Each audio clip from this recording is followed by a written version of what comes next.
What is going on, ladies and gentlemen? This is Root of the Null here, and today I'm bringing you a little bit more of writing that PHP script, Hamlet. And Hamlet, the little code that would take in centered input, it would read output from a file, and it would convert it. You could either encode HTML or decode HTML. And all that means is it would take, like, characters that would normally be needed to write HTML, like the less than, the greater than or less than symbol, the caret, whatever you want to call them. The Waka Waka, I know they're called, and sometimes they'll change these into like escaped characters, like things that you would see like on an ASCII table and stuff like that.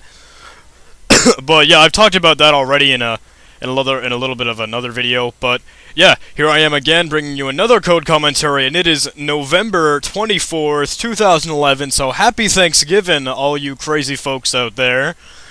I hope you're having a good day. I know it's been a while since I've actually posted any content. It's been about like 14 days, 2 weeks or so. But you know, a lot of things have been going on.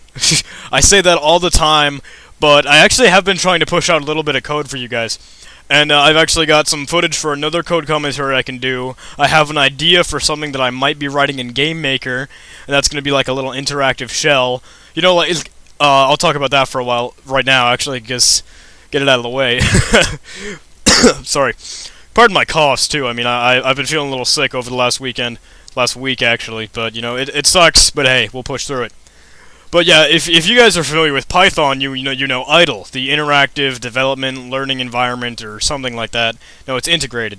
Yeah, but yeah, it's I is for integrated. But yeah, it's an interactive shell. PHP has this too. If you use the command line version, you can do PHP-A, and you'll have an interactive shell, and you can write PHP code line by line, and it'll like execute while it's running and everything like that. And it's really kind of convenient, actually. It's fun to just toy around with. And I feel like maybe I can do something like that in Game Maker. I don't know if it's been done already, but in all honesty, it's just going to be a lot of drawing functions and a little bit of logic. Because you're going to be using the keyboard string as there's a keyboard string variable inside Game Maker, and you use that to type in all your commands and stuff like that. Except you can't use the arrow keys when you're using keyboard string. So what I'm going to need to do is I'm going to need to create a sort of like a cursor effect. And you can use the backspace key, of course, in the keyboard string variable, but you can't use the arrow key. So I'll have to like record or store in a variable the position where you are in the cursor. You can use the arrow keys to subtract, because it'll get the length of keyboard string always, so it'll always know how long you've been typing for, like all the length in the characters and string.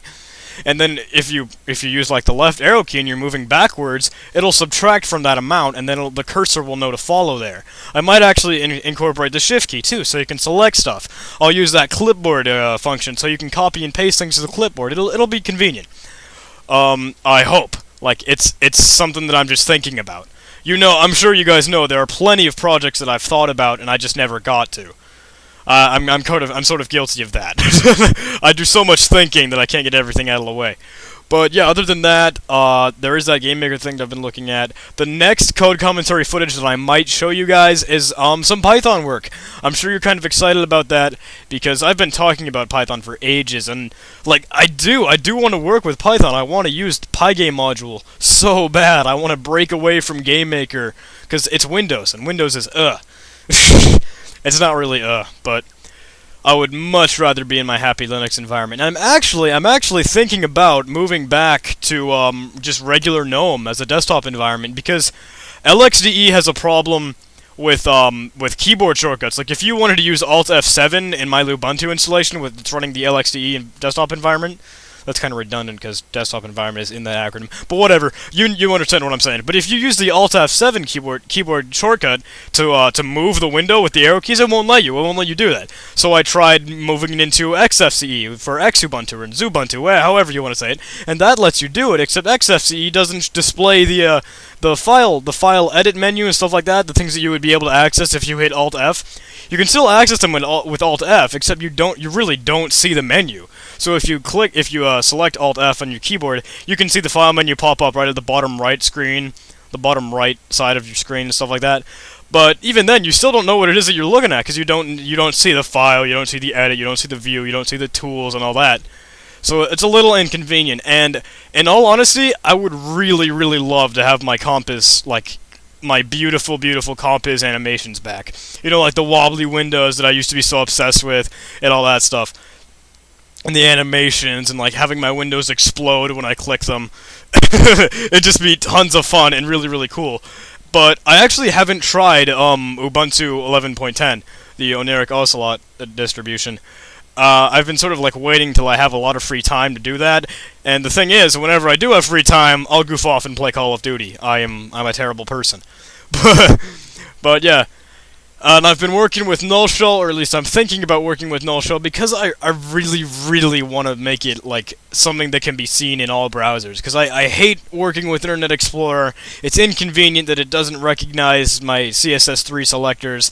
The font looks bad in a lot of things, like, Firefox can't render the Ubuntu font correctly like it would be able to do in Google Chrome or Safari. IE doesn't have my dynamic slide bar gradient because that's a combination of jQuery and CSS3, sorry. And yeah, it's just like ugh.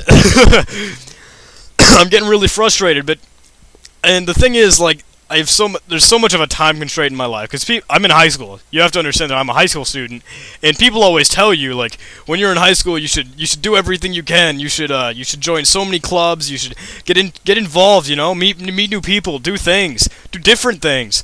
And I sort of took that wisdom and I tried to take it to the next level. I took it to the extreme. Like I have an ELO. It's an extended learning opportunity. I'm getting credit. It's a classroom credit. I'm sure you guys have classroom credit. Wow, I can't say that correctly. I'm sure you guys have heard me talking about this plenty of times.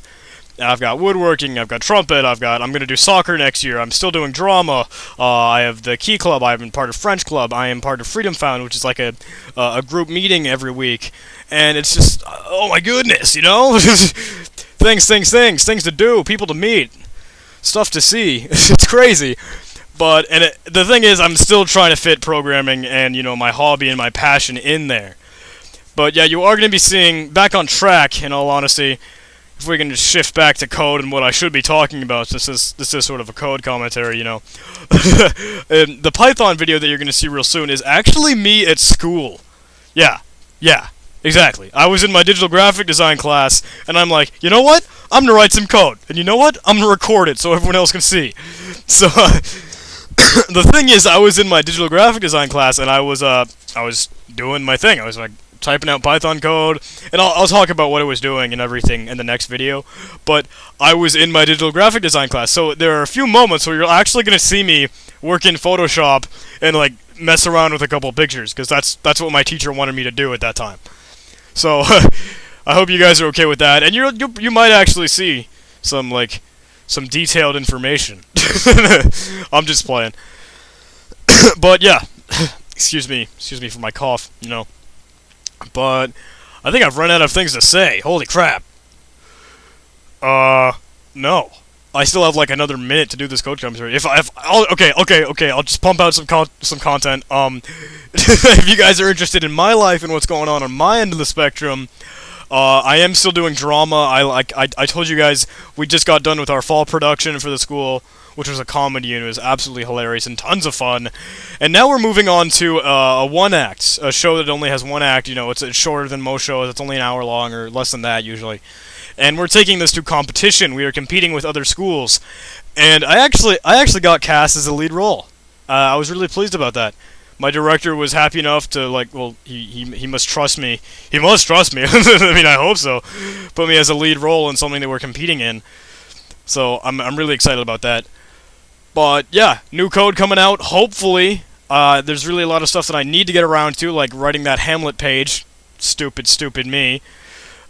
Like, I told you guys that I would have that page up like weeks ago, and I still haven't done that. But thank you so much for watching, guys. You know there's a lot of stuff I need to get done, and I'm gonna try and do it. So thanks again, guys. Have a good Thanksgiving. Holy crap, yeah, Thanksgiving. Do it. Eat lots of food. Have a great time. And thanks again, guys. Bye.